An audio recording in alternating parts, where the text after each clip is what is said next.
সবাইকে শুনবেন, এখানে বিএনপির লোকেরা উস্কানি দিতে আসবে। ওরা বেসিক্যালি টার্গেট আমাকে বলেছে। আরে আমি করাই না, আমি একটাই সবসময় দেবো ওগুলি ব্যাপারটা। বিকজ আমি বাবু আমরা কেউ এদেশের নাগরিক, আমরা টুরিস্ট বিষয়ে আসছি। মাত্র 30% টাকায় জমির মালিক হয়ে নতুন বাংলাদেশের গড়ে তোলার স্বপ্ন দেখা বাংলা বসতি।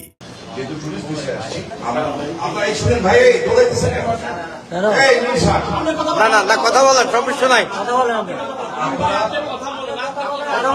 ওরা সবাই টার্জেন, কিছু হবে না।